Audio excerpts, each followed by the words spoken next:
La présence de Dieu n'est plus localisée dans un lieu géographique seulement. La présence de Dieu désormais réside dans l'esprit de quiconque est né de Dieu.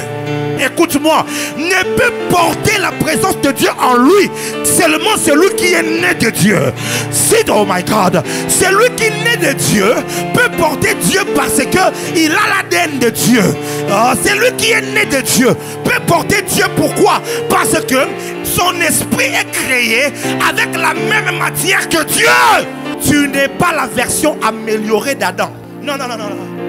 Tu n'es pas la version améliorée adamique, non.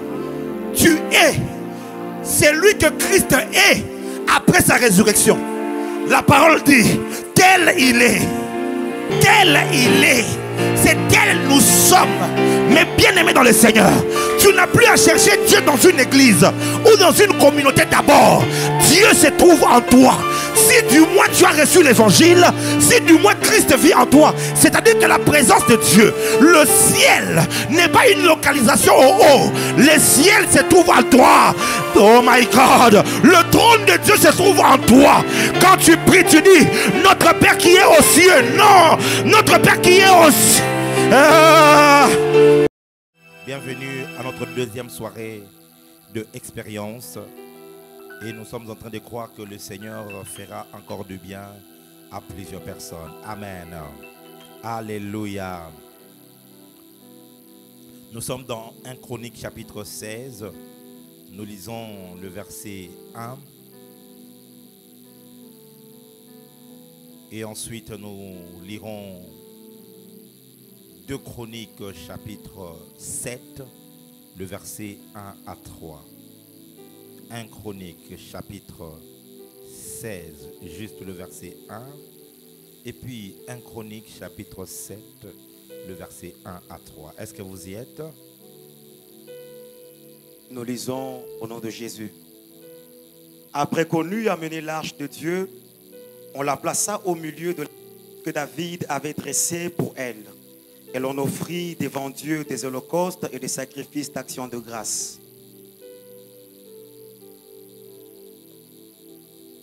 2 Chroniques, chapitre 7, le verset 1 à 3.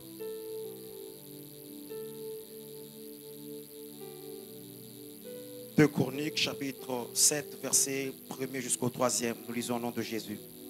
Lorsque Salomon eut achevé de prier, le feu descendit du ciel et consuma l'holocauste et le sacrificateur.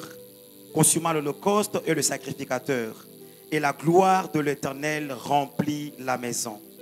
Le sacrificateur ne pouvait entrer dans la maison de l'Éternel car la gloire de l'Éternel remplissait la maison de l'Éternel. Est-ce que tu peux répondre le verset 1? Lorsque Salomon eut achevé de prier, le feu descendit du ciel et consuma l'holocauste. Est-ce que vous vous rendez compte que Élie n'est pas le premier à faire descendre le feu? Hein? Élie a pris cette histoire comme sa marque déposée. Cependant, il n'est même pas le premier. Le premier à faire descendre le feu, ce n'était pas Élie. C'était qui? Non, ce n'était pas Salomon. Le premier à faire descendre le feu, c'est Abraham. La Bible dit que Dieu lui a demandé de séparer les animaux, les oiseaux et tout ça. La nuit, un feu est tombé comme ça. Ça n'a pas commencé avec... le deuxième à faire tomber le feu, c'est Moïse. Moïse a fait descendre le feu de nulle part. Et le troisième, c'est Salomon. C'est comme ça que Élie savait que dans notre ADN, dans notre ADN, lorsque nous invoquons Dieu et que Dieu descend, il se manifeste par le feu. C'est cette raison-là qu'il a poussé à challenger le prophète de Baal. Parce que dans l'histoire de Baal, on savait que Baal fait tomber la pluie. Mais Baal ne faisait jamais tomber le feu. Bon, bref. Mets-toi dans la présence de Dieu. Ce soir, nous voulons commencer à parler sur les 7 dimensions de la présence de Dieu. Pas parce qu'il y en a 7. simplement que j'ai répertorié 7 dimensions de la présence de Dieu. Ou encore 7 manifestations, cette méthode, cette manière par laquelle Dieu se manifeste, ou encore la manière dont Dieu établit sa présence ou manifeste sa présence à un endroit. Tu me dis amen, on va commencer. Je vais aller tout droit au but. Avant de pouvoir toucher sur cette dimension, je voudrais te rappeler sur le parcours de la présence de Dieu. Amen. Vous devez savoir une chose. Dieu a toujours eu le besoin de vivre à proximité avec l'homme. Dieu a toujours eu le besoin de vivre avec l'homme. Ça a toujours été cela, le désir le plus fort de Dieu. Et nous voyons cela tout le long de l'histoire biblique. Nous voyons comment Dieu, à chaque fois, il a essayé de stationner sa présence à un endroit. Il a essayé d'établir sa présence à certains lieux. Et donc, la présence de Dieu a eu à voyager tout le long de l'histoire. Nous allons en quelques minutes, j'ai donné un enseignement sur cela, mais je vais essayer de brosser rapidement pour que nous puissions commencer avec la première dimension aujourd'hui de la présence de Dieu. Dans le parcours de la présence de Dieu, Dieu a établi le siège de sa présence sur la terre pour la première fois dans le jardin d'Éden. J'aimerais que mon lecteur soit très rapide. N'utilise pas les papiers parce que ça va te ralentir. Dans le jardin d'Éden, nous voyons ça dans Genèse chapitre 2, le verset 8 et 9. Genèse chapitre 2, le verset 8 et 9. Et puis nous prendrons aussi Genèse chapitre 3, le verset 8. Puis l'Éternel descendit, puis l'Éternel Dieu planta un jardin d'Éden du côté de l'Orient, et il y mit l'homme qu'il avait formé. L'Éternel Dieu fit pousser du sol des arbres de toute espèce, agréables à voir et bons à manger, et l'arbre de la vie au milieu du jardin, et l'arbre de la connaissance du bien et du mal. Un fleuve sortait d'Éden pour arroser le jardin, et de là, il s'est divisé en 4 bras. Verset 8 et 9. Il faut suivre ce que je dis. Va maintenant chapitre 3, verset 8. Chapitre 3, verset 8. Alors, il entendit la voix de l'Éternel Dieu, qui parcourait le jardin vers le soir. Et l'homme et la femme s'est caché loin de la face de l'Éternel Dieu, au milieu des arbres du jardin. Amen. Alléluia. Nous voyons par là, vous savez que le jardin d'Éden n'était pas le jardin d'Adam. Le jardin d'Éden, c'était le jardin de Dieu. Oh my God. Adam n'était que le locataire placé dans le jardin pour cultiver. Mais le jardin d'Éden, c'est Dieu, après avoir créé le monde, créé la terre, après avoir achevé son œuvre, comme pour quelqu'un qui est en retraite, après avoir travaillé, dans son repos, il a lui planté un jardin. Il a planté un jardin, il y a mis des arbres, il a tout fait et ensuite, il a placé un homme dedans. Parce que, en fait, le jardin, c'était le jardin de Dieu. Et le jardin d'Éden n'était pas si spécial à cause de toutes les arbres qu'il y avait à l'intérieur. Ce qui faisait le jardin d'Éden un jardin spécial, c'était Dieu qui y habitait. Dieu résidait dans le jardin d'Éden. Dieu vivait dans le jardin d'Éden. Le jardin d'Éden était sur la terre. Certains scientifiques le localisent vers Irak et tout. D'autres disent que c'était en Afrique. Peu importe le lieu où c'était. C'était un jardin humain, physique, sur la terre, avec des arbres. Mais seulement à cause de la présence de Dieu dans les jardins, il y avait donc l'éternité dans les jardins. Le ciel était sur la terre dans le jardin d'Éden. C'est comme ça que dans le jardin d'Éden, on ne sait pas l'âge qu'avait Adam dans les jardins. On ne sait pas s'il vieillissait ou s'il ne vieillissait pas. Le temps ne fonctionnait pas dans le jardin parce que là, Dieu était établi. Dieu vivait avec l'homme. Et même après que l'homme ait péché, la Bible nous dit, la voix de l'Éternel parcourait le jardin. C'est-à-dire que la voix de l'Éternel circulait dans les jardins. Comment une voix peut parcourir alors que ce sont les pieds qui parcourent? Parce que quand la voix de Dieu venait, en réalité Dieu prenait la forme de quelqu'un qui doit parcourir, qui doit parler. Il avait une relation avec Adam. il communiait avec Adam. Mais après avoir péché, Dieu a chassé Adam et Ève en dehors du jardin pour les empêcher d'avancer leurs mains de l'arbre de vie afin de vivre éternellement dans le péché. Et quand Adam et Ève sortent du jardin, ils ont deux enfants, Caïn et Abel. Là, nous sommes dans Genèse chapitre 4. Et Caïn et Abel vont faire des offrandes. Caïn fait des offrandes des fruits de la terre parce qu'il était cultivateur. Et Abel, lui, il fait les offrandes des premiers-nés des animaux qu'il élevait. Parce que lui, il était éleveur. Et quand il a fait cela, la Bible dit, l'Éternel agréa Abel et son offrande, et il n'agréa pas Caïn ainsi que son offrande. Et puis, quelque chose d'étrange arrive. On voit Dieu venir parler à Caïn. Et il lui dit, pourquoi ton visage est-il renfermé? Oh. Il dit, voici, le mal est couché à ta porte, et ses désirs se portent vers toi, mais toi, domine sur lui. Est-ce que vous ne trouvez pas qu'il y a quelque chose de bizarre? Depuis que Dieu avait chassé Adam et Ève du jardin d'Éden, Dieu n'avait plus jamais parlé, ni à Adam, ni à Ève, ni à Caïn, ni à Abel. Mais après que un autel a été établi, nous voyons Dieu revenir, cette fois-ci, non plus dans le jardin d'Éden. Dieu est revenu, mais en dehors du jardin. Où est-ce que Dieu était descendu? Dieu était descendu sur l'autel d'Abel. Oh my God. Parce que le deuxième lieu où Dieu avait maintenant établi sa présence, c'était sur les autels. À chaque fois que les hommes bâtissaient des autels pour l'Éternel, alors l'autel devenait l'aéroport qui permettait à Dieu de descendre afin de communier avec les hommes. Quelqu'un est avec moi? C'est parce que je ne veux pas prendre trop de temps sur ça. Mais quand vous lisez le chapitre 4, vous allez vous rendre compte. Caïn tue Abel. Et puis Dieu revient encore. Il dit, où est ton frère Caïn? Il dit, suis-je le gardien de mon frère? Il dit, mais j'entends la voix du sang de ton frère qui, voilà. Et puis Dieu commence à le maudire. Il le maudit, voilà, tu seras maudit. Voilà ce qui va se passer, ainsi de suite. Et puis Caïn se réclame. Il s'exclame. Il faut suivre avec moi pour lire quand il le faut. Caïn s'exclame. Il dit, ce châtiment-là que tu me donnes est trop lourd. Tu peux lire? Le verset 13.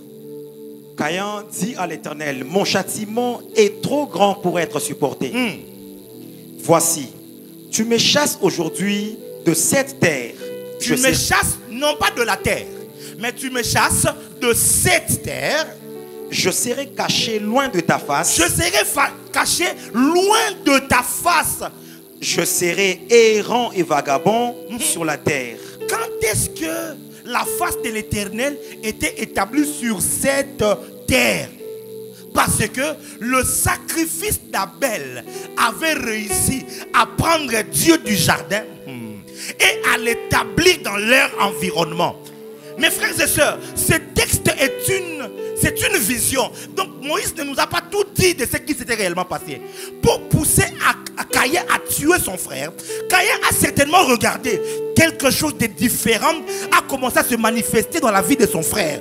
Il le voyait différemment. Il avait quelque chose de différent que lui n'avait pas. C'est-à-dire la terre où était l'autel était devenue la face de l'Éternel. Je suis en train de prier que ta maison devienne une terre où Dieu vit. Oh my God, que ta chambre devienne une terre où Dieu vit. Il est possible d'être sur terre, mais d'emmener le ciel là où toi tu es. Et depuis Abel, vous allez comprendre pourquoi est-ce que quand Jésus arrive, il dit, je vous enverrai des prophètes, je vous enverrai des apôtres, vous tuerez les uns, vous emprisonnerez les autres. Il dit afin qu'il vous soit redemandé le sang de tous les prophètes que vous avez tués. Et puis il commence depuis Abel jusqu'à Zacharie. Oh, donc Abel était prophète. Où est la prophétie d'Abel? Quand est-ce que Abel a dit ainsi par l'Éternel? c'est là que vous allez comprendre que nous avons réduit le ministère des prophètes à dire Dieu m'a dit. Or, un prophète, c'est une personne qui est capable de télécharger une civilisation céleste et de l'établir sur la terre.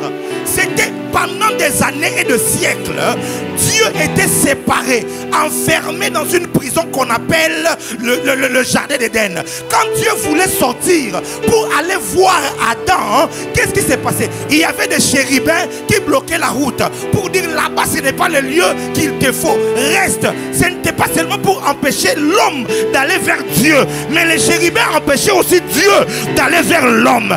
Mais quand un prophète est arrivé, la Bible dit Jésus-Christ est l'agneau de Dieu immolé avant la fondation du monde. C'est-à-dire que le modèle du sacrifice de l'agneau existait dans le monde spirituel. Et Abel a regardé, et Abel a vu l'agneau, il a vu le sacrifice, il a compris que je ne dois pas mettre sur terre les agricultures, mais je dois tuer les premiers-nés. Il a pris son premier-né, il l'a sacrifié, le sang a coulé sur l'autel et quelque chose s'est passé. Le chemin s'est ouvert et Dieu est arrivé là où Adam, Ève, Caïn et Abel. C'est la raison pour laquelle même après la mort d'Abel, Seth est arrivé. La Bible dit les hommes ont commencé à invoquer Dieu. Que Dieu nous donne des prophètes authentiques, des hommes qui sont capables de prendre les modèles du ciel et de les établir sur la terre. Oh, Abel, c'est un des prophètes qui me dépasse. Et ce qu'il a établi comme civilisation a duré jusque vers plus de 2 ou 3 000 ans. Ce que Abel avait établi a duré, personne n'a enlevé cela jusqu'à Jésus-Christ. Parce que toutes les fois que les hommes voulaient maintenant entrer en contact avec Dieu, c'était par le modèle d'Abel. Il fallait établir un autel. Il fallait établir un autel. Là où il y avait un autel, là Dieu descendait. Là où il y avait un autel, cette présence n'était plus permanente comme dans les jardins d'Éden, mais c'était une présence de visitation. C'est là qu'on appelle la visitation divine. C'est-à-dire quelque chose a été fait et cela a provoqué que Dieu descende. Que Dieu descende. Ma prière est que ce soir, que Dieu visite une personne. Que Dieu descende dans ce culte. Si tu le crois, dis-moi un amen bien. Je vais aller rapidement. Le troisième lieu de la présence de Dieu dans le parcours. Là, nous sommes en train de parcourir le temps et le voyage qu'a fait la présence de Dieu. Le troisième lieu, c'est le tabernacle. Le tabernacle. Exode chapitre 29, le verset 43 à 46. Exode chapitre 29, le verset 43 et 46. À 46. À 46.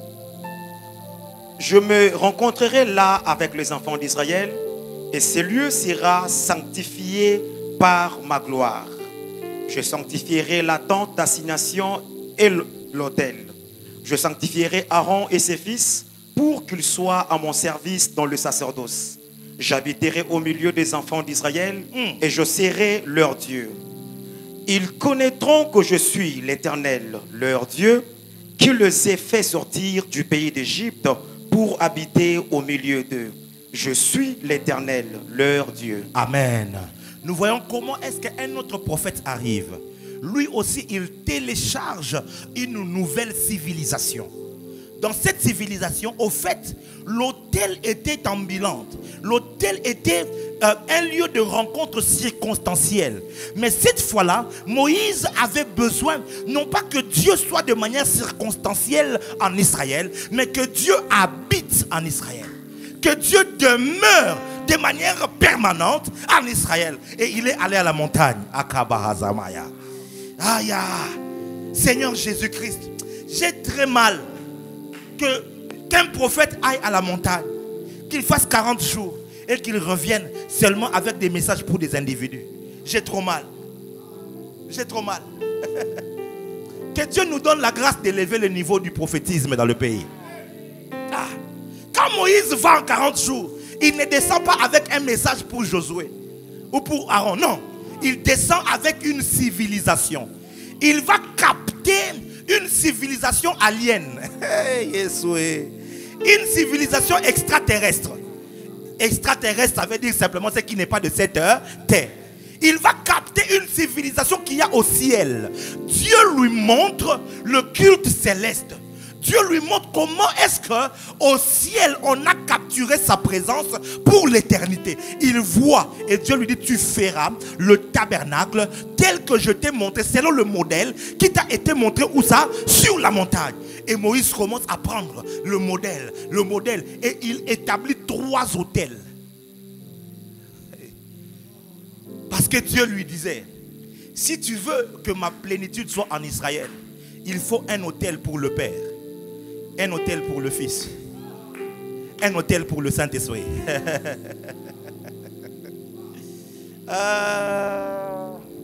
C'est la raison pour laquelle dans les tabernacles il y a 3 autels. Il y a l'autel qui est dans le parvis, l'autel d'airain. Il y a un autel dans le lieu saint, l'autel de bronze et l'autel d'or ou l'autel de parfum. Et puis il y avait le propitiatoire qui était le 3e autel. 3 autels. Et Moïse établit cela avec toutes les implications qu'il y avait. Moïse établit les tabernacles et Dieu lui dit, je vais demeurer à cet endroit-là. Désormais, partout où il y avait le tabernacle, la présence de Dieu ne venait plus de manière circonstancielle. Elle y était de manière permanente. Le dimanche, je vais parler sur comment héberger la présence de Dieu. Comment est-ce que la présence de Dieu peut devenir permanente dans ta vie? Quand je parle de cette présence, une présence manifeste. Une présence qui se manifeste. Comment elle peut être? C'est possible. Ce n'est pas réservé pour des pasteurs ou pour quelques hommes de Dieu, des blancs ou de noirs. Non, c'est possible pour chaque enfant de Dieu. Moïse a établi les tabernacles et Dieu est descendu habiter parmi le peuple.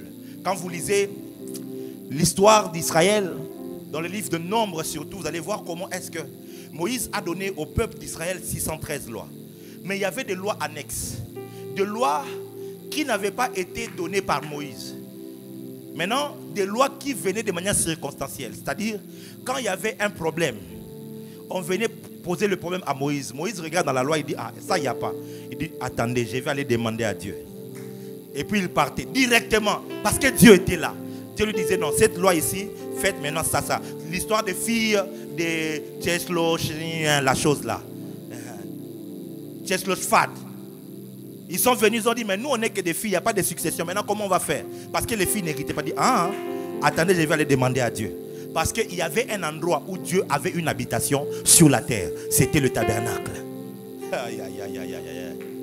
Et après le tabernacle, hier nous avons vu ça dans 1 Chronique chapitre 16 verset 1. C'est la tente de David qui pendant une période de plus ou moins 40 ans, 40 ans et plus même, où David, de la même manière que Dieu a été séquestré dans les jardins d'Éden avant que Abel n'ait place son autel, David aussi a séquestré Dieu dans une tente qu'on appelle la tente de David. Il a pris l'arche de l'alliance, on a vu ça hier. Au lieu de ramener ça à Gabaon, là où il y avait le tabernacle, David détourne l'arche. Il emmène l'arche dans une tente qui était à Jérusalem, que lui-même avait établie. Dans cette tente-là, il n'y avait pas de parvis, il n'y avait pas de lieu saint, il n'y avait que le lieu très saint. Tout celui qui entrait, il était en contact avec l'arche. Et David a fait une technologie qui permettait au peuple d'être en train de louer Dieu 24 heures sur 24. 24 heures sur 24. Et Dieu a tellement aimé cette technologie que dans Amos, il promet. Il dit, je vais restaurer la tente de David, le tabernacle de David. Je veux relever ça à nouveau. Parce que ce que David avait fait, c'était l'image prophétique de l'église. Parce que l'église est une église qui n'a pas de barrière entre Dieu et les hommes. Par Jésus-Christ, le voile a été brisé, coupé, déchiré. Maintenant, nous avons accès libre auprès du Père. Alléluia.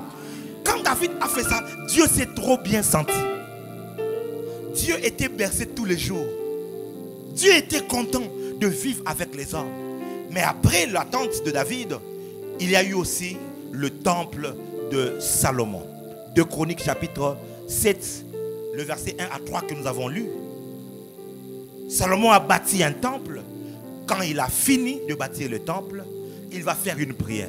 Il demande à ce que Dieu vienne faire de cette maison-là sa maison ou encore sa demeure. Il prie, il prie, il prie. Et la Bible nous renseigne. Quand il a fini de prier, un feu est venu de nulle part. Ça consumait tout ce qu'il y avait. Et la gloire a rempli le temple au point que personne ne pouvait entrer dans le temple. Dieu venait donc d'agréer le temple de Salomon. Et pendant plusieurs années, le temple de Salomon était le lieu où il y avait la présence de Dieu. Et la présence de Dieu dans le temple était tellement puissante et forte, au point que lorsque quelqu'un était loin d'Israël, par exemple à Babylone, ou encore en Égypte, en Syrie ou que sais-je encore, il lui suffisait de prier et en regardant à la direction de Jérusalem, il était certain qu'il allait être exaucé. Parce que Dieu habitait sur terre dans un temple qu'on appelle le temple de Jérusalem ou le temple de Salomon. Hier, j'en ai parlé. Dans la période de Nabuchodonosor, le temple a été détruit. La gloire est partie. Dieu l'a montré à Ézéchiel comment est-ce que la gloire a quitté le seuil du temple, au-dessus du temple, et la gloire est partie sur la montagne. La gloire s'est levée, la gloire est partie. Parce que ce qui était descendu par les abominations, par le péché, a fait fuir la gloire de Dieu. Là, nous sommes au 40e lieu ou parcours de la présence de Dieu. Le jardin, les autels, le tabernacle, la tente de David, le temple de Salomon, combien? Le 6e lieu de la présence de Dieu. Nous trouvons ça dans Jean chapitre 1.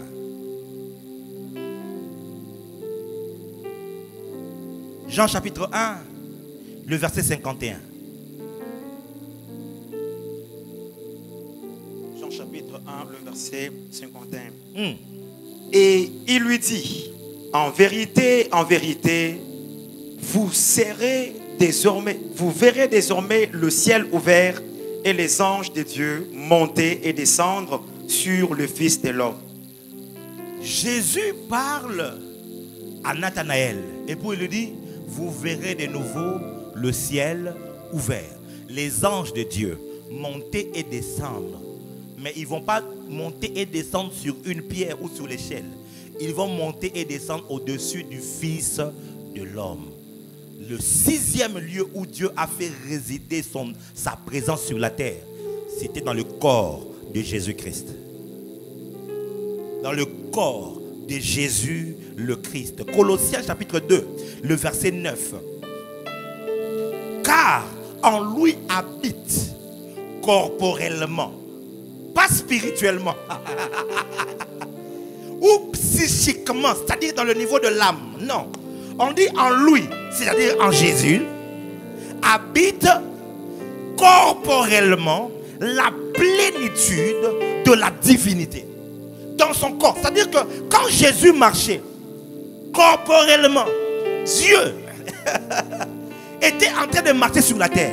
C'est comme ça que hier, je vous ai dit, la tragédie d'Israël, c'est que ils avaient un temple, le 2e temple qui a été construit avec Zorobabel. Ils avaient un temple. Dans ce temple, il y avait un parvis, il y avait un lieu saint, il y avait un lieu très saint. Mais dans le lieu très saint, il n'y avait pas l'arche de l'alliance. Et quand le véritable arche de l'alliance est arrivé, il est entré dans le temple. Eux, ils l'ont chassé.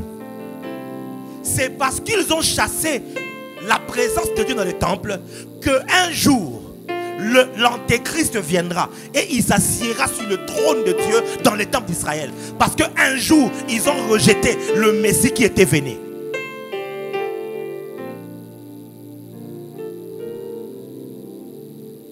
De Corinthiens, chapitre 6, chapitre 5, le verset 19. La Bible dit, car Dieu était en Christ, réconciliant le monde avec lui-même, en n'imputant point aux hommes leur offense, Et il les a mis en nous la parole de la réconciliation. Dieu était en Christ, réconciliant le monde avec lui-même. C'est-à-dire, les gens voyaient Jésus, ils voyaient un être humain. Ce qu'ils ne savaient pas, à l'intérieur de lui, Dieu était là. Parce qu'en réalité, Jésus était le temple, le premier temple humain, le premier temple vivant dans lequel Dieu a habité. Ah, Yabaha Savaga. Quelqu'un est avec moi? Quelqu'un est avec moi. Et toutes ces choses, dès l'instant où Jésus était sur la terre, on ne pouvait plus invoquer Dieu dans un hôtel quelque part. Ouais. Dès l'instant où Jésus est venu sur la terre, la saison des hôtels a été clôturée. Comprenez les hôtels dont je parle? Les hôtels de pierre que l'on bâtissait pour invoquer Dieu. Cette saison était complètement terminée. Quand Jésus était sur la terre, il a fini la saison d'aller chercher Dieu au temple de Jérusalem. Oui. Jean chapitre 4. La femme lui pose la question. Mais vous, nos pères ont adoré sur cette montagne. Mais vous, vous êtes en train de dire que c'est à Jérusalem. Parce qu'au fait, quand un mensonge a été répété encore et encore, elle finit par devenir une vérité pour une génération. C'est comme le mensonge, une parenthèse que je vais fermer rapidement. Le mensonge qu'on a raconté à nos frères de l'Est là-bas, dans la Piri Matouti. On leur a dit non, non, Massi c'est Rutshuru, ça fait partie de leur empire. Ils ont répété. Et il y a une génération qui, tout ce qu'elle sait de la vérité, c'est ce qu'on leur avait dit. Pourtant, c'est un mensonge. S'ils peuvent douter de l'histoire, je suis prophète. Je peux rentrer jusqu'en... et leur dire, leur roi qui régnait à cette époque-là. Je ferme la parenthèse, nous sommes dans l'expérience. Dis avance, prophète. Alors, la petite histoire est que, pourquoi la femme samaritaine dit ça? Parce que, à la période de Roboam, le fils de Salomon, Israël est divisé en deux. Amen, amen. Jéroboam est l'un des rois qui est dans le royaume d'Israël. Et Roboam est le roi du royaume de Juda. Maintenant, dans le royaume de Juda, c'est là qu'il y a Jérusalem et il y a le temple. Mais il y a un problème. C'est comme si nous et Brazzaville, nous étions un seul pays. Nous sommes maintenant divisés. Mais seulement le temple est à Brazza. Maintenant, le jour de la fête de l'Éternel, il faut que tout Israël se présente devant Dieu. C'est où? Là-bas à Brazzaville. Donc, nous sommes deux pays différents. Mais 7 fois par année, le pays d'Israël va se vider parce que tout le monde va traverser dans notre pays pour aller adorer. Alors, le roi d'Israël a eu une invention, une ingéniosité diabolico-satanico-enférique. Il a pris lui aussi une montagne et il a dit non, désormais vous allez commencer à adorer là-bas, en empêchant le peuple d'Israël d'aller adorer à Jérusalem. Vous comprenez maintenant? Maintenant, les générations sont passées. Quand ils sont nés pour eux, le lieu où nous adorons Dieu, c'est à la montagne de Samarie. Et les Juifs disent non, c'est à Jérusalem. Et c'était un conflit qui était là. La femme pose donc la question à Jésus. Nos pères ont adoré sur cette montagne, mais vous, vous dites que ça doit être à Jérusalem. Jésus leur dira, ce ne sera plus ni sur cette montagne, ni à Jérusalem. Il dit, mais les vrais adorateurs adoreront le Père en esprit et en vérité. Donc Jésus va disqualifier la montagne de Manguengue. Il disqualifie la montagne de Luzizila. Il disqualifie la montagne d'Himalaya. Il disqualifie la montagne de Jérusalem. Il disqualifie la montagne de Samarie. Il dit ce n'est plus une question de localisation physique, mais c'est une question de localisation spirituelle. C'est en esprit maintenant, my God. C'est en esprit et en vérité que le temple sera établi, que les hommes vont commencer à interagir avec Dieu. Ce qui m'amène au 7e lieu et parcours de la présence de Dieu, qui deviendra pour nous la première dimension de la présence de Dieu. Après que Dieu a voyagé du jardin d'Éden aux autels, du tabernacle à la tente de David, du temple de Salomon à Jésus-Christ, quand Jésus-Christ meurt, il ressuscite. Jésus inaugure une nouvelle ère, une nouvelle civilisation. Cette fois-là, ce n'est plus dans un lieu quelconque. Ce n'est plus dans le corps physique de Jésus. il décide maintenant d'établir sa présence en toi.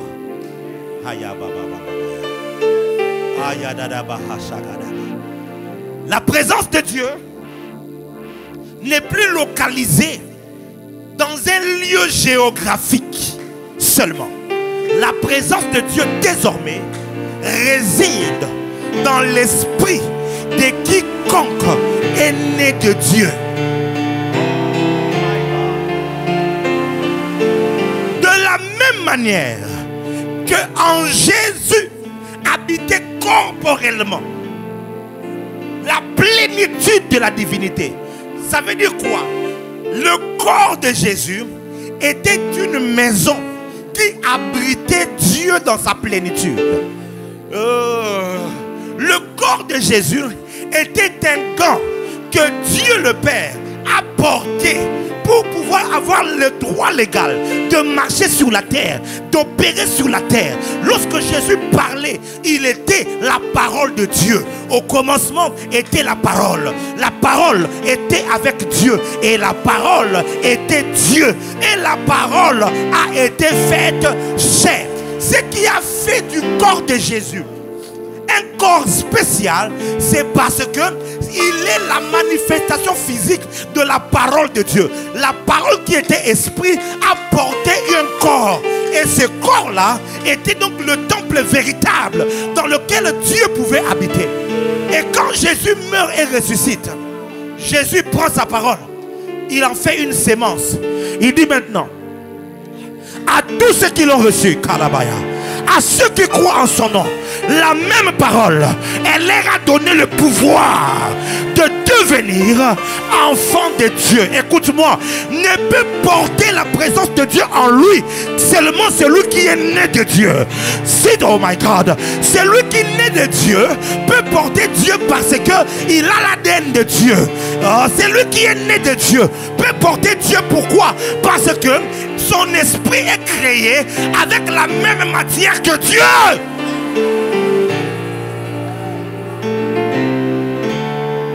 Tu n'es pas la version améliorée d'Adam. Non, non, non, non, non. Tu n'es pas la version améliorée adamique. Non. Tu es celui que Christ est après sa résurrection. La parole dit, tel il est. Tel il est. C'est tel nous sommes. Mais bien aimé dans le Seigneur, tu n'as plus à chercher Dieu dans une église ou dans une communauté d'abord. Dieu se trouve en toi. Si du moins tu as reçu l'évangile, si du moins Christ vit en toi, c'est-à-dire que la présence de Dieu, le ciel n'est pas une localisation au haut. Le ciel se trouve en toi. Oh my God, le trône de Dieu se trouve en toi. Quand tu pries, tu dis notre Père qui est aux cieux. Non, notre Père qui est aux cieux. Apocalypse chapitre 21, 22. Apocalypse chapitre 22, le verset 1. La Bible dit, et il me montra un fleuve d'eau de la vie, limpide comme du cristal, qui sortait du trône de Dieu et de l'agneau. Un seul trône, remarquez bien, ce n'est pas deux trônes, c'est un seul trône. Le trône de Dieu et le trône de l'agneau, c'est le même trône. Et il y a un fleuve qui est en train de sortir. C'est que vous ne comprenez pas. Il y a Dieu, il y a l'agneau, et puis il y a le fleuve. Il y a Dieu, il y a l'agneau, il y a le fleuve. Dieu c'est le Père, l'agneau c'est le Fils. Maintenant le fleuve. Jean chapitre 7, le verset 37 à 39. Le dernier jour de la fête, Jésus-Christ s'éteint et dit, si quelqu'un a soif, les derniers jours, les grands jours de la fête, Jésus s'éteignant debout s'écria, si quelqu'un a soif, qu'il vienne à moi et qu'il boive. oui, C'est lui qui croit en moi, des fleuves d'eau vive couleront de son sein. Il me montra un fleuve comme du cristal qui sortait du trône de Dieu et de l'agneau. Nous avons le Père, nous avons le Fils. Maintenant, qui est le fleuve? Le verset 39. Il dit cela de l'esprit que devaient recevoir ceux qui croiraient en lui. Oh! Les fleuves d'eau vive vont couler du trône de Dieu. Mais où est le trône de Dieu? Jésus a dit, ceux qui croiront en moi, les fleuves couleront de l'air sec. J'aimerais dire à quelqu'un, Dieu se trouve en toi. Le trône se trouve en toi. En toi, il n'est pas que le Saint-Esprit. Le Père vit en toi. Le Fils vit en toi. Le Saint-Esprit vit en toi. 1 Corinthiens chapitre 3 verset 16. 1 Corinthiens 3, 16. Ne savez-vous pas que vous êtes le temple de Dieu et que l'Esprit de Dieu habite en vous? Hein? Vous êtes quoi? Le temple de Dieu. Et l'Esprit il habite où? Frappe-toi la partie, dit Dieu habite en moi. Non, dis le Père habite en moi. Jésus-Christ habite en moi. Le Saint-Esprit habite en moi.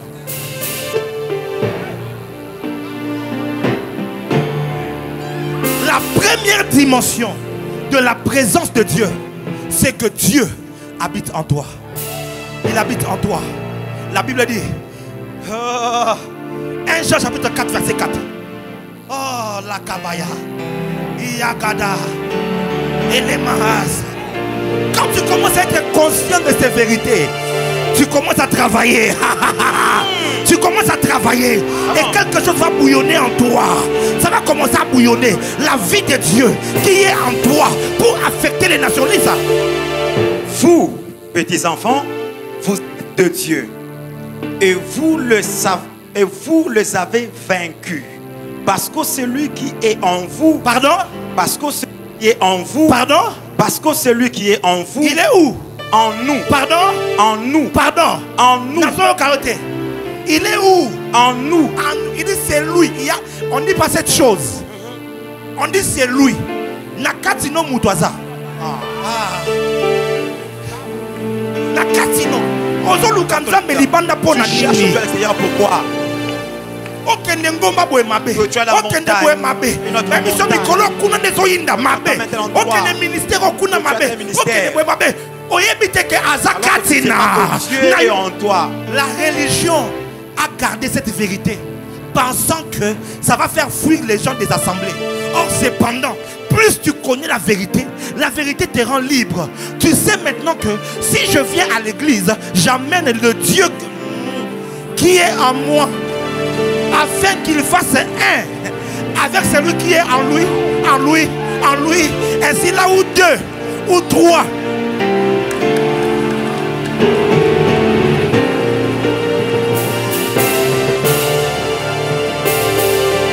Dis avec moi, je porte la présence de Dieu. Yaya, quand tu es assis sur une chaise, tu ne vérifieras pas tout le temps que la chaise est là. Tu ne seras pas tout le temps en train de sentir la chaise. Ce qui est certain, puisque tu es assis sur la chaise, tu ne pourras pas tomber. Tu n'as pas besoin de sentir Dieu tout le temps. Tu dois juste avoir la foi et savoir. Même quand je sens rien, même quand je vois rien, il est en moi. C'est la raison pour laquelle à la JLC nous crions: Christ vit en moi, Christ est avec moi, Christ est à ma gauche, Christ est à ma droite, Christ est derrière moi, Christ est au-dessus de moi, Christ est en dessous de moi. Si je vis, ce n'est plus moi qui vis, mais c'est Christ qui vit en moi. Que quelqu'un dise gloire. C'est cela l'évangile. C'est cela la bonne nouvelle. Arrête d'être prisonnier des pasteurs. Arrête d'être prisonnier des prophètes. Pour voir qu'il y a un prophète super puissant qui a en lui la solution à tous tes problèmes. Dieu peut passer par ses serviteurs. J'en parlerai. Mais seulement tu dois... Tout commence par le Dieu qui est en toi. Tu dois apprendre à développer cette vie-là qui est en toi. Cette présence qui est en toi. Dans ta chambre, il est en toi. Au salon, il est en toi. Au taxi, il est en toi. Il n'y a pas un lieu approprié pour prier. À n'importe quel lieu. Sur le lit de l'hôpital, il est en toi. Même quand je vais au cimetière pour aller enterrer quelqu'un, il est avec moi. Il est en moi. Sa présence est...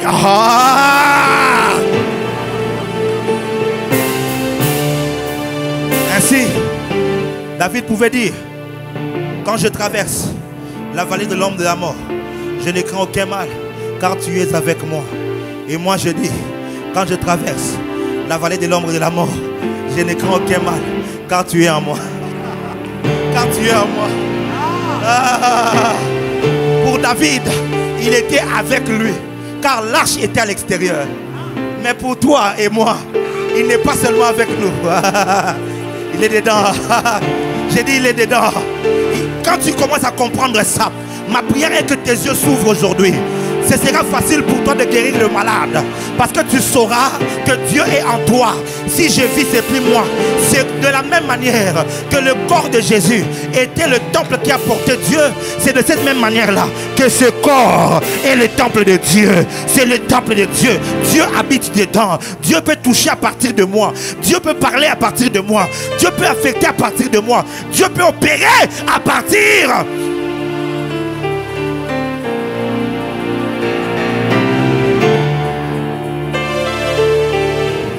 L'apôtre Paul a ajouté en disant, Christ en moi, ou Christ en nous, l'espérance de la gloire.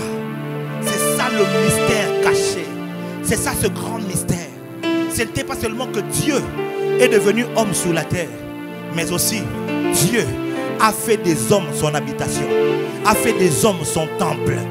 Si du moins tu as reçu l'évangile, est-ce que tu as réellement reçu l'évangile? Vous voyez, ces choses sont des choses étranges pour plusieurs, parce que toute leur vie ils ont été que des religieux. Toute leur vie ils ont suivi des pasteurs, des prophètes, ils ont suivi des apôtres, des docteurs. On ne leur a pas exposé la vérité pour dire il est possible que toi aussi tu interagisses avec Dieu. Je vais dire quelque chose avant qu'on prie, ça va te choquer et puis je vais te laisser partir avec une colère. Dis-moi avant ce prophète, je vais te dire. Écoutez-moi. Nous tous ici, quand on prie, surtout ceux de la comité de recherche, ils se reconnaissent. Moi, il n'y a pas d'explication. Qui connaît pas, c'est fini. Pour les assoiffés de Dieu, on a tous des modèles. Certains, c'est Moïse. Quand on pense à Moïse, tout ce que Moïse a fait. D'autres, quand on pense à Élie, hey, Élie.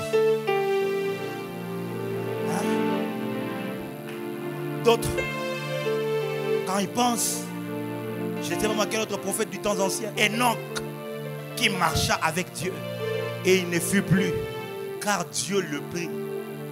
Un homme, il marcha avec Dieu. Et puis Dieu a trouvé qu'il devient trop dangereux pour lui de rester sur la terre.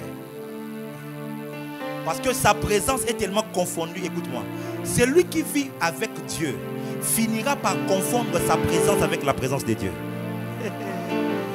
J'ai pensé que j'ai parlé à quelqu'un ici.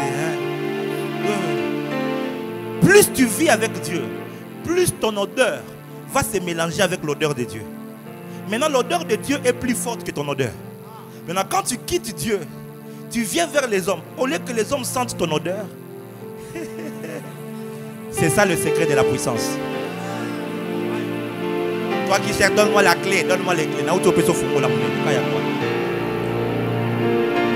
Kovanda pembe nina yangonde makasi nanga nayo kaka mongongo nayo yangonde ese ngai nafanda wapi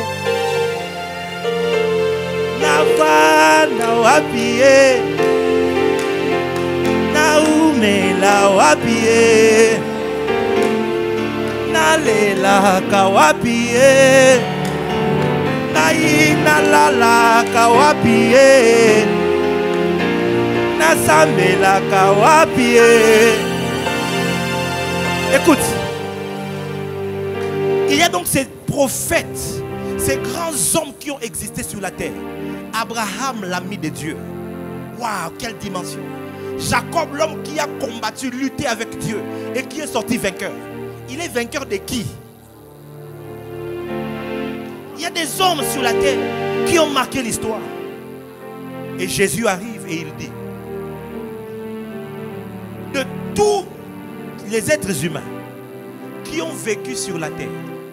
Il dit Jean-Baptiste est plus grand que eux tous. Donc si on doit extrapoler,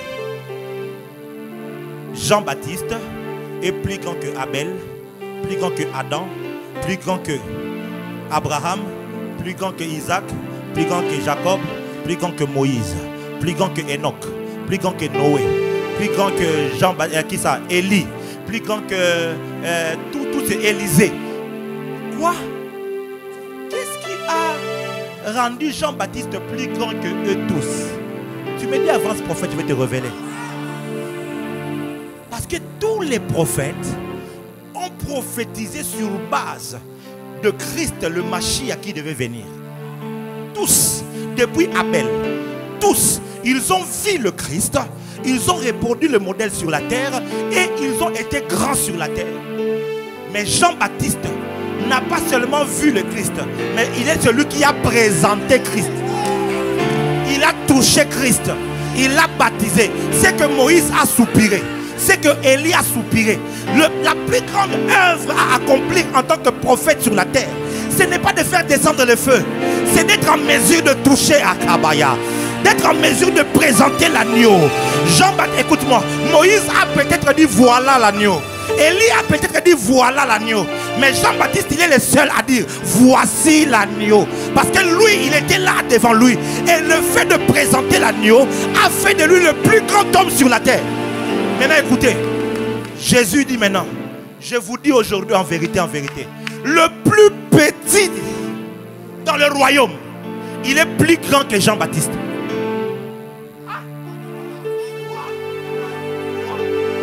Le plus petit dans le royaume, il est plus grand que Jean-Baptiste.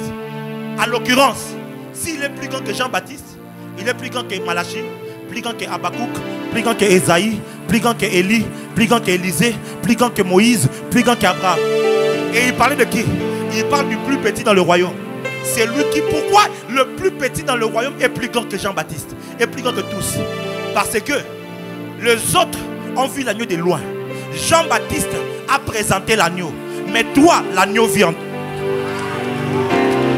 Hey!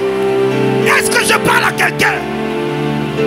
Tu te sous-estimes parce que tu n'as pas prié et le feu n'est pas descendu. C'est comme ça que tu crois que Jésus n'a pas dit le plus grand, il dit le plus petit. Ça veut dire, waouh, tu as bon à maka lelo lelo, hein? Nalingi na loba. Au monde ils étaient à manga. Attention que ça moukier. Même si c'est la fois. Oko pointango. Tu peux le lango. Tu peux le déranger. Exacte pour les amoukier. Dès comme ils étaient, ya ça fou. Dès comme ils étaient avocats. Ezaka quand c'était, ya manga. Pour la nini, pour sémence ya manga. Parce que la sémence de la mangue. Tu es spécial parce que Jésus-Christ est la sémence qui t'a fait naître. Tu es spécial parce qu'il vit en toi. Tu es plus grand que tout cela que tu envies. Quand tu lis Moïse, dis que c'est bien, mais je suis plus grand car Christ vit en... Il vit comment? Il vit en moi. C'est la raison pour laquelle la chose qui nous rend agréable à Dieu, ce ne sont pas nos prières. La chose qui nous rend agréable à Dieu, ce ne sont pas nos jeûnes, mais c'est la foi. C'est la foi qui nous rend. Comment tu peux croire? Comment une telle chose peut être logique? C'est quand maintenant Dieu commence à voir. C'est pas que je crois que j'aurai l'argent demain. Non. Non. C'est quand tu commences à croire réellement que Dieu dans toute sa plénitude habite en moi. Dieu dit, hein? Il y croit donc. Dieu commence à te regarder attentivement. Plus tu avances dans la foi, plus ça commence à bouger. À l'intérieur, un jour, tu seras dans ta chambre et le trône qui est en toi va sortir dehors. Le fleuve qui est en toi va sortir et va commencer à affecter le monde. Pourquoi tu es tant combattu? Pourquoi tu es tant haï? Pourquoi tu as trop de problèmes depuis que tu as reçu l'évangile? Tu as reçu Jésus dans ta vie. C'est parce que le monde a vu sa fin par ta naissance.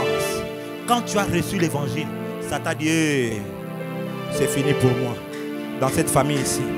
Parce que le ciel vient d'établir une résidence sur la terre, dans les cœurs. Alors, attaquons sa foi.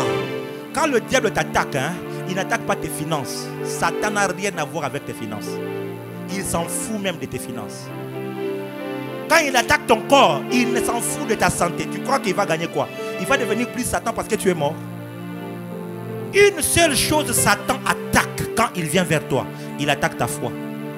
C'est tout. Simon, le diable t'a réclamé pour te cribler comme du froment, mais j'ai prié pour toi. Il dit, afin que ta foi ne défaille pas. Je pense, ça c'est moi qui pense, ça n'engage que moi. Et je vous donne même l'autorisation de me contredire. Je peux donc avoir tort. C'est ma pensée. Je pense que Judas n'était pas obligé de mourir. Après avoir trahi Jésus, il pouvait demander pardon. Parce que Pierre a renié Jésus, il a demandé pardon après. Et Jésus est allé le chercher même après. Pierre a fait pire. Non seulement qu'il a renié, il a même amené d'autres personnes pour qu'ils aillent pêcher avec lui. Faire la pêche avec lui. Il a même enlevé les habits tout nus en train de faire ça. Mais malgré ça, Jésus, après la résurrection, il a quand même suivi. Il a même fait un miracle fish. Il leur a demandé de faire une pêche miraculeuse. Quand ils sortent, ils trouvent Jésus avec un poisson en train de préparer. Il a eu ce poisson là-haut. Donc je pense vraiment que Judas pouvait se repentir. Dire, Seigneur, j'ai péché, pardonne-moi. Je pense. Mais le problème de Judas, il n'avait pas la foi. Il n'avait pas la foi que le Fils de Dieu avait le pouvoir de pardonner le péché. Ça c'est moi qui pense. Et il a cru que l'acte qu'il avait posé était tellement irréversible qu'il devait aller se pendre. Ce n'est pas Dieu qui l'a pendu, c'est lui-même qui s'est pendu. C'est lui-même. C'est comme Achitophel. C'est lui-même qui s'est donné la mort par son orgueil. Quand il a trahi David, il a donné le conseil à Absalom. Absalom a refusé son conseil. Il a dit quoi? Par son propre orgueil.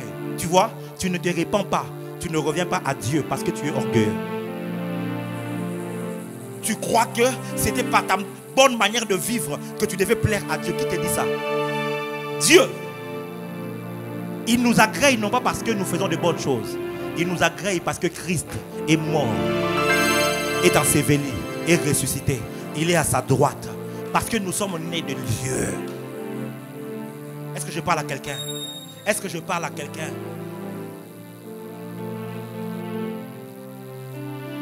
Judas s'est pendu parce qu'il a refusé simplement de se repentir. Écoute-moi, ce soir, le Saint-Esprit m'a dit, plusieurs personnes, quelque chose va bouillonner à l'intérieur d'eux. Quelque chose va bouillonner à l'intérieur. Tu ressens tous ces combats, j'étais en train de dire. Parce que le diable attaque ta foi. Il veut simplement que tu abandonnes. Que tu doutes de ce que Dieu habite réellement en toi. Parce que si tu le crois réellement, tu ne vas pas tromper ta femme. Si tu le crois réellement, tu ne vas pas voler l'argent du pays. Si tu le crois réellement, tu ne vas pas empoisonner ton frère. Si tu crois réellement que Dieu habite en toi, tu ne diras pas de mensonges dans ta bouche. Si tu crois réellement que Dieu vit en toi, tu n'iras pas faire de fausses choses, la jalousie et toutes ces choses. Te masturber, faire toutes ces choses que tu pratiques. Parce qu'en réalité, ta foi en la présence de Dieu a été affectée.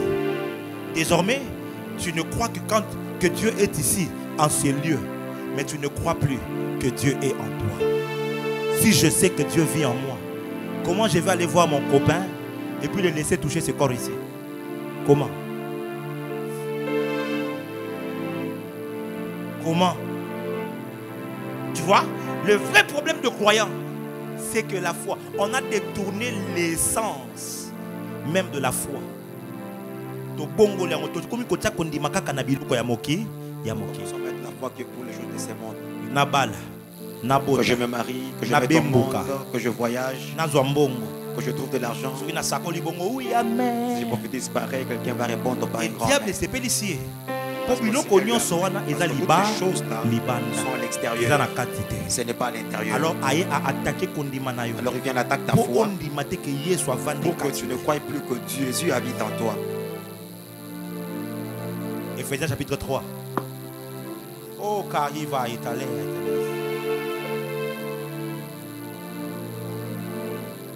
Le verset 14 jusqu'au verset 17. Éphésiens chapitre 3, verset 14. À cause de cela, je fléchis le genou devant le Père, duquel tire son nom toutes familles dans les cieux et sur la terre, afin qu'il vous donne, selon la richesse de sa gloire, d'être puissamment fortifié par son esprit dans l'homme intérieur. Continue. En sorte que Christ habite dans vos cœurs par la foi, afin qu'étant enraciné, Reprends-la afin que quoi? étant enraciné et fondé dans l'amour. Afin que quoi? Afin que Christ. En sorte que Christ habite dans vos cœurs, Oui. par la foi. Par. La foi. Par. La foi. Vous comprenez ce que je suis en train de vous dire maintenant? En sorte que Christ habite dans vos cœurs par la foi. Ce que je t'enseigne ne peut devenir une réalité dans ta vie que dans la mesure où tu as la foi en cela. C'est comme ça que Dieu m'avait dit quand je devais commencer la JLC. À chaque fois que vous allez vous rassembler le dimanche, déclarez: Christ vit en moi. Jusqu'à ce que la conscience, la foi en cette présence. Un jour, je suis dans ma chambre. Ça fait très longtemps. Et un esprit de mort entre.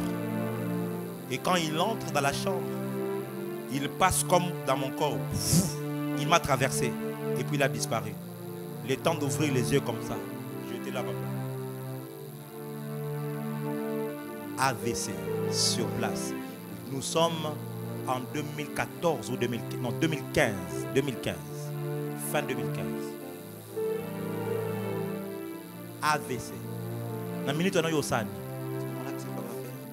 Obenga maman. Tu vas appeler ta mère. Olukobenga ambulance. Tu vas appeler l'ambulance. Na Congo wapi. Dans quel pays? L'État est comme ils sont couvert des autres nations à l'eau là. Hein? Qu'est-ce que tu vas pouvoir faire? À cet instant-là, j'ai commencé à parler. Au nom de Jésus. Aujourd'hui en moi. Au nom de Jésus. Au nom de Jésus. Au nom de Jésus. Au nom de Jésus. Christ vit en moi. Je me suis levé. J'ai commencé à faire ça. Christ vit en moi. Christ vit en moi. Au nom de Jésus. Au nom de Jésus. Je maudissais ça. Au nom de Jésus. Au nom de Jésus. Christ vit en moi. Christ vit en moi. Christ vit en moi. Christ vit en moi. Dis-les l'eau. Pas de séquelles. Pas rien. Rien du tout. Rien du tout. Parce que la foi. Yaya, tu peux te réparer de l'intérieur. Tu peux te guérir toi-même. Tu peux vivre le surnaturel dans ta vie. Je vous dis, si je commence à vous raconter tout ce que je vis avec Dieu, vous allez croire que j'exagère. Vous allez croire que je suis en train d'inventer les choses pour vous impressionner.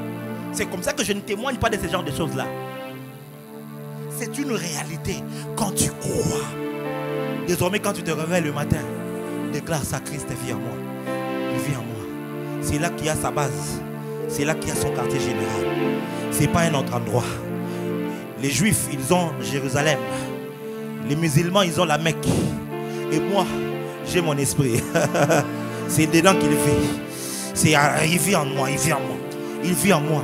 Merci Seigneur, car tu vis en moi. Et répète ça tous les jours. Déclare ça tous les jours. Jusqu'à ce que ça devienne dans tes réflexes. Je vous ai dit le dimanche, je ne vais pas mentir parce que Dieu est là. Je ne vais pas faire Dieu est là parce que Dieu est là. Oh, Christ vit en moi. Oh, Christ vit en moi. Imagine ça quand on a oh, Christ vit en moi. Alléluia. Oh, Christ vit en moi. Avec une telle conscience, accident et korobo maoté. L'accident ne peut pas te tuer. Oh.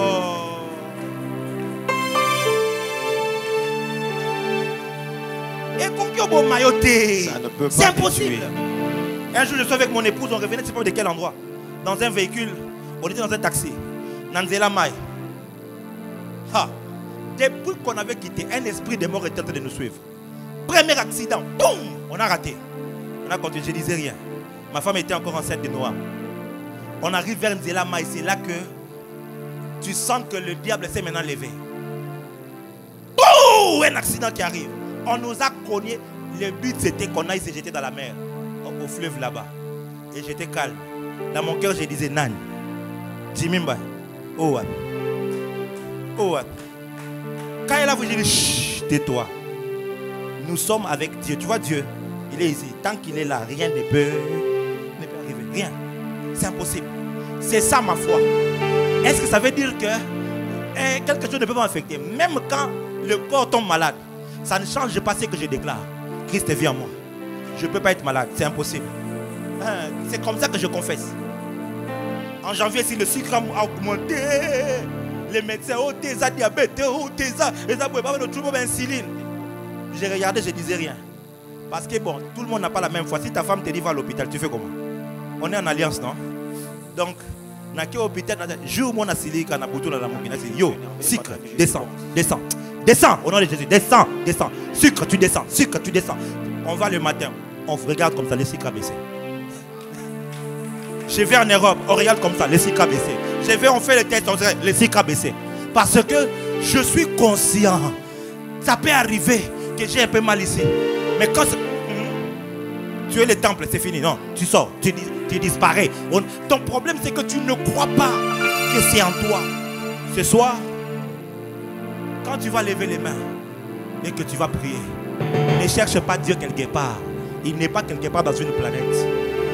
Quand tu fermes les yeux, c'est pour juste te ramener toi-même à l'intérieur et te rendre compte qu'il est dedans. Qu'il est dedans. Ferme souvent les yeux. Et même tu mets juste J-E-S-U-S. Tu mets ça devant toi et tu regardes. Il est dedans. C'est dans mon monde intérieur. En sorte que Christ habite en vous par la foi.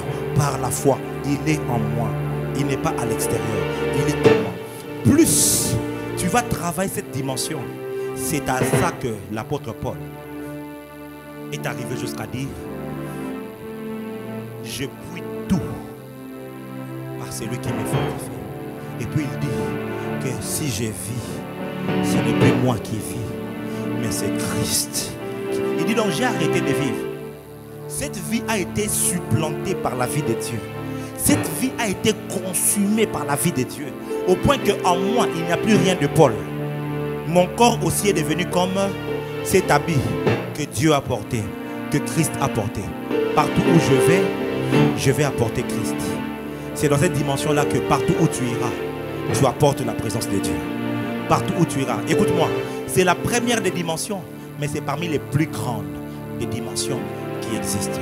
Que Dieu bénisse sa parole.